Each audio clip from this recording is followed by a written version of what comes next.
Siku ya jana Machi 25 kuna klipu ya video ambayo ilikuwa ikiendelea kusambaa katika mitandao ya kijamii ikionyesha lori lililogonga kituo cha mabasi ya mwendo kasi kilichopo barabara ya Nyerere upande wa kutokea Gongo la Mboto kuelekea mjini baada ya kuacha njia na kushindwa kuendelea na safari katika barabara ya kawaida. Hivyo jeshi la polisi limeweza kutoa taarifa juu ya tukio hilo la ajali. Taarifa ya jeshi la polisi inasema jeshi la polisi kanda maalumu ya Dar es Salaam tarehe 25 Machi mwaka huu 2025 majira ya saa 8:45 mchana maeneo ya Quality Plaza katika barabara ya Nyerere imetokea ajali ya gari kuacha njia na kugonga kituo cha mabasi ya mwendo kasi na kusababisha majeruhi mmoja na uharibifu wa mali. Ajali hiyo imetokea baada ya dereva wa gari namba T178 AFL aina ya Scania ilikuwa na tela namba T595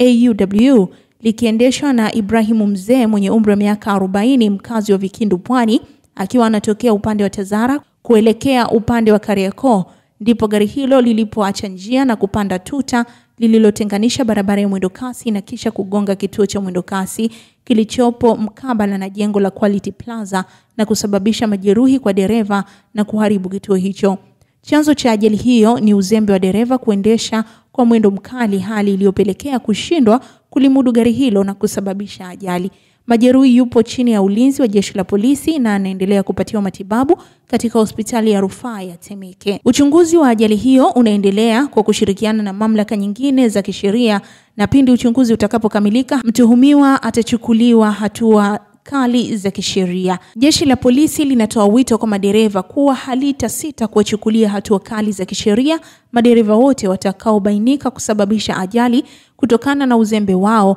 na linawataka madereva wote kuzingatia alama na sheria za usalama barabarani za kudumu na zile za muda ili kuleta ufanisi kwa watumiaji wengine wa barabara hizo, ikiwa ni pamoja na wajenzi wanaoendelea na ujenzi katika barabara mbalimbali ndani ya mkoa wa Dar es Salaam. Na hiyo ndio taarifa kuhusu gari kuacha njia na kugonga kituo cha mabasi ya mwendo kasi jijini Dar es Salaam. Hii ni Uhondo TV, mimi ni Nuru Mangi, endelea kuwa karibu nasi ili kuendelea kupata habari zaidi.